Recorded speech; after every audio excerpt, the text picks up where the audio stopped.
नमस्कार दोस्तों, आप सबों का स्वागत है नई उम्मीद में और मैं हूं निर्भय कर्ण। आज हम बात करने जा रहे हैं दुनिया के सबसे पहला इंजीनियर और वास्तुकार के बारे में, यानी कि भगवान विश्वकर्मा की। विश्वकर्मा का अर्थ है सर्वनिर्माता, यानी कि सब कुछ बनाने वाला। ऋग्वेद में विश्वकर्मा को ब्रह्मांड का वास्तुकार कहा गया है।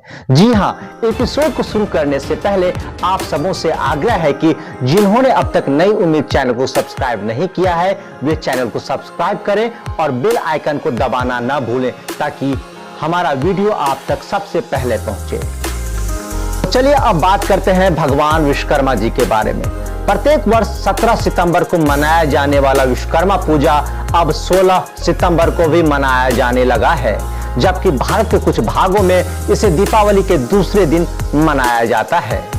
आश्विन मास के कृष्ण पक्ष की चतुर्दशी तिथि को ऋषि विश्वकर्मा की पूजा की जाती है। इनके बारे में कहा जाता है कि इस दिन ही भगवान विश्वकर्मा का जन्म हुआ था, इसलिए इस दिन विश्वकर्मा पूजन किया जाता है।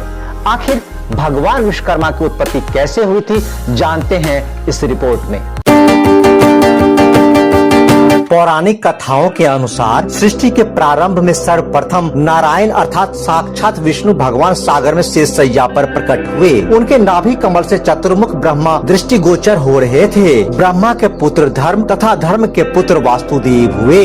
कहा जाता है कि धर्म की वस्तु नामक स्त्री से उत्पन्न वास्तु 7वें पुत्र थे, जिन्हें शिल्प शास्त्र के आदि प्रवर्तक माना जाता है। उन्हीं वास्तुदेव की अंगिरसी नामक पत्नी से विश्वकर्मा उत्पन्न हुए।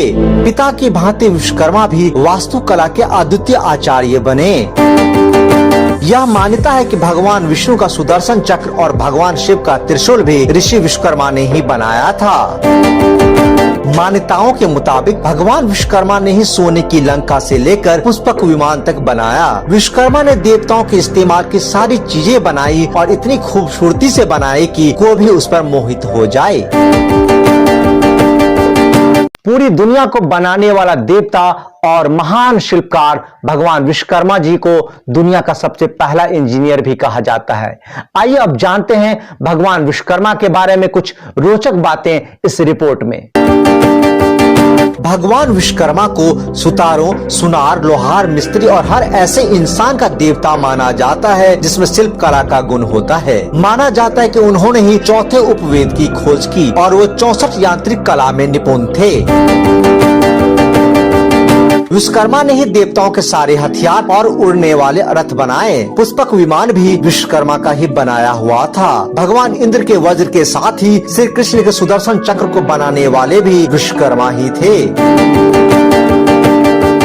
रावण की सोने की जिस लंका की चर्चा पूरे विश्व में थी, उसे भी विश्वकर्मा ने ही बनाया। हालांकि यह लंका हमेशा रावण की नहीं थी। हिंदू मान्यता के अनुसार भगवान शिव और पार्वती ने गृह प्रवेश की पूजा में रावण को लंका में आमंत्रित किया था, क्योंकि रावण एक ब्राह्मण भी था। गृह प्रवेश समारोह के बाद भगवान शिव ने रावण से दक्षिणा मांगने को कहा, तो लंका की खूबसूरती पर मोहित रावण ने दक्षिणा में सोने की लंका ही मांग ली और शिव जी ने इसे रावण को सौंप दिया। कहा जाता है कि इंद्रप्रस्थ बहुत ही सुंदर नगर था। महल के फर्श से लेकर तालाब और कुएं तक बहुत ही खूबसूरत थे। इस खूबसूरत नगर को विश्वकर्मा ने ही बनाया था। यही खूबसूरत नगर महाभारत के युद्ध की वजह भी बना। जब पांडवों ने कौरवों को इंद्रप्रस्थ में आमंत्रित किया, तो दुर्योधन ने सामने बने कुंड को समतल समझकर पैर रखा और गिर गया, जिसे देखकर द्रौपदी जोर जोर से हंसने लगी और दुर्योधन को ताने मारते हुए कहा, अंधे का पुत्र अंधा। दुर्योधन अपने इस अपमान को भूल नहीं सका और महाभारत का युद्ध इसी का नतीजा था। कृष्ण के नगरी द्वारका के निर्माता भी विश्वकर्मा ही थे। कहा जाता है कि द्वारका नगरी को विश्वकर्मा ने एक ही रात में बना दिया था। द्वारका के अलावा सतयुग में स्वर्गलोक और द्वापर युग में हस्तिनापुर का निर्माण भी विश्वकर्मा जी ने ही किया था। भारत के झारखंड के देवघर के बाबा मंदिर परिसर में कुल 22 मंदिर और 24 देवी देवता विराजमान है। कहा जाता है कि इसका निर्माण भी खुद भगवान विश्वकर्मा ने किया था। मान्यताओं के मुताबिक यहाँ पहले जंगल हुआ करता था। इसी जगह पर सभी देवताओं ने मंदिर स्थापना का निर्णय लिया, जिसके बाद देव शिल्पी को इसकी जिम्मेदारी दी गई। भगवान विश्वकर्मा ने एक रात में ही इस मंदिर का निर्माण कर दिया। कहा जाता है जब भगवान विश्वकर्मा खुद के मंदिर को वैद्यनाथ मंदिर से भव्य बनाने में जुट गए, तभी सारी देवी देवताओं ने देखा कि ये बाबा वैद्यनाथ के मंदिर से भी भव्य अपने मंदिर को बना रहा है, जो कि ठीक नहीं है। जब देवताओं ने उनसे कहा कि भोलेनाथ के मंदिर से बड़ा अपना मंदिर आप कैसे बना सकते हैं, तब वो नाराज हो गए और कहा कि वह जगन्नाथ हैं, तो उनका ही मंदिर भव्य बनेगा। भगवान विश्वकर्मा की हट को देखते हुए देवताओं ने साथ मिलकर एक मुर्गे का रूप धारण किया। उसके बाद उन्होंने भगवान विश्वकर्मा को जगाकर बोला कि सुबह हो गई है, निर्माण कार्य को रोका जाए। विश्वकर्मा भगवान देवताओं के जाल में फंस गए और अपने मंदिर के कार्य को अधूरा ही छोड़ दिया। भगवान विश्वकर्मा के अनेकों रूप हैं। आइए अब जानते हैं भगवान विश्वकर्मा के रूपों के बारे में।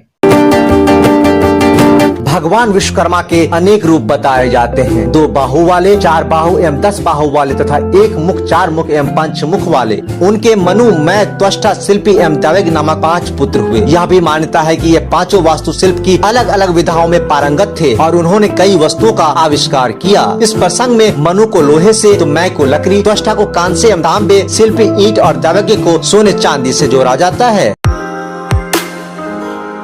विश्वकर्मा पूजा के दिन सभी कल कारखाने, फैक्ट्रियां और सभी दुकानों में इनकी पूजा की जाती है और खासकर मजदूर और कारीगर इसे विशेष रूप से धूमधाम से इसे मनाते हैं।